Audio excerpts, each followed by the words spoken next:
Hello friends, welcome back to our channel. నేను మీ భీమవరం బుల్లి. అందరూ ఎలా ఉన్నారు?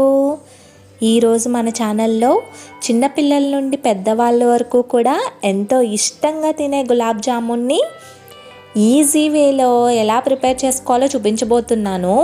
ఈ ప్రాసెస్లో చేస్తే గనక చాలా పర్ఫెక్ట్గా కుదురుతాయండి. మరి ఈ టేస్టీ గులాబ్ జామున్ని ఎలా ప్రిపేర్ చేసుకోవాలో చూసేద్దామా? ముందుగా మీకు నచ్చిన బ్రాండ్ జామున్ పౌడర్ని తీసుకోండి. నేను ఇక్కడ ఎంటీఆర్ బ్రాండ్ జామున్ పౌడర్ని 2 ప్యాకెట్స్ వరకు తీసుకుంటున్నాను. నాకు ఇక్కడ 3 కప్పుల పౌడర్ వచ్చిందండి. ఈ పౌడర్లో కొద్దిగా యాలకుల పొడిని వేసుకుని ఒకసారి బాగా కలపండి. తర్వాత వాటర్తో కానీ లేదా పాలతో కానీ పిండిని కలపాలి. నేను ఇక్కడ పాలతో కలుపుతున్నానండి. పాలని కొద్దిగా యాడ్ చేసుకుంటూ ఎక్కువగా ప్రెస్ చేయకుండా నిదానంగా కలపాలండి. ఎక్కువగా ప్రెస్ చేస్తే కనుక పిండిలో ఉన్న ఎయిర్ అంతా పోతుందన్నమాట. అప్పుడు జామున్స్ అనేవి గుల్లగా రావు అసలు. నాకు ఇక్కడ 1/2 కప్పు పాలు పట్టాయండి. ఇలా కలిపాక చూడండి, లోపల ఎయిర్ గ్యాప్స్ అనేవి ఇలా ఫామ్ అయ్యి ఉండాలి. అప్పుడే పిండి అనేది పర్ఫెక్ట్గా కలిపినట్టు అనమాట. ఇలా కలుపుకున్న పిండిని ఒక తడి క్లాత్తో కప్పి 15 నిమిషాల పాటు రెస్ట్ ఇవ్వండి.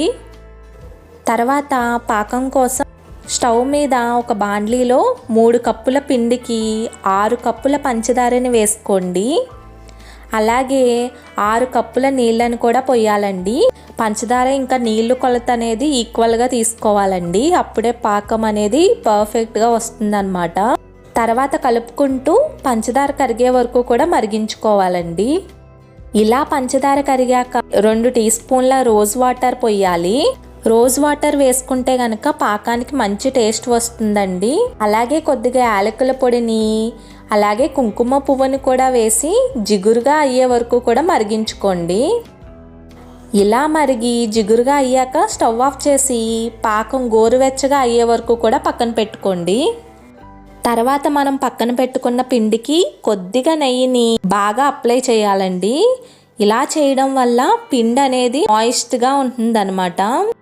జామున్లన్నీ కూడా ఒకే సైజులో రావాలంటే ఇలా ఏదైనా ఒక లోతుగా ఉన్న స్పూన్తో తీసుకుంటే సరిపోతుందండి. లేదా ఇలా చేత్తో అయినా తీసుకొని చేసుకోవచ్చు. ఇలాగే అన్నింటినీ కూడా మీకు నచ్చిన సైజుల్లో తీసుకుని పైన క్లాత్ కప్పే పెట్టుకోవాలండి. తర్వాత చేతులకి నెయ్యిని కానీ నూనెని కానీ అప్లై చేసుకుని ఒక బాల్ని తీసుకుని ఇలా బాగా ప్రెస్ చేస్తూ అస్సలు పగులు లేకుండా చేసుకోవాలండి.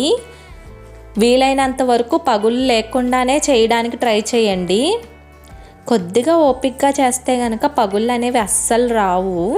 ఇలాగే మిగిలిన బాల్స్ అన్నింటిని కూడా చేసుకోండి. చూడండి, అన్ని బాల్స్ని ఇలా చేసుకున్నాక క్లాత్ కప్పి పక్కన పెట్టుకోండి. తర్వాత స్టవ్ మీద డీప్ ఫ్రైకి ఆయిల్ని హీట్ చేసుకోవాలండి. ఆయిల్ ఇలా బాగా వేడెక్కాక స్టవ్ ఆఫ్ చేసి జామున్ బాల్స్ని ఒక్కొక్కటిగా ఆయిల్కి సరిపడా మాత్రమే వేసుకోవాలండి. ఇలా అన్నీ పైకి తేలుతుండగా స్టవ్ ఆన్ చేసి మీడియం హీట్ మీదే మంచి రంగు వచ్చే వరకు కూడా వేయించండి. లో హీట్ మీద వేయిస్తే ఆయిల్ అనేది బాగా పీల్చేస్తాయి అన్నమాట. హై హీట్ మీద వేయిస్తే కనుక పైన కలర్ వస్తుంది కానీ లోపల ఉడకదు. ఇలా బాగా వేగి మంచి గోల్డెన్ బ్రౌన్ కలర్ రాగానే తీసి గోరువెచ్చగా ఉన్న పాకంలో వేసుకోండి. మిగిలిన బాల్స్ని కూడా ఇలాగే వేయించాలండి. వేగిన తర్వాత తీసి అన్ని బాల్స్ని కూడా ఇలా పాకంలో వేసి 30 నిమిషాల పాటు పక్కన పెట్టుకోండి. 30 నిమిషాల తర్వాత చూడండి, మన గులాబ్ జామున్ ఎంత జ్యూసీగా మంచి షేప్లో ఎంత బాగా వచ్చాయో కదా. మరి మీరు కూడా మీ ఇంట్లో ట్రై చేసి మీకు ఎలా కుదిరాయో నాకు కింద కామెంట్ సెక్షన్లో తెలియజేయండి. అలాగే వీడియో నచ్చినట్లయితే లైక్ చేసి సబ్స్క్రైబ్ చేసుకోండి.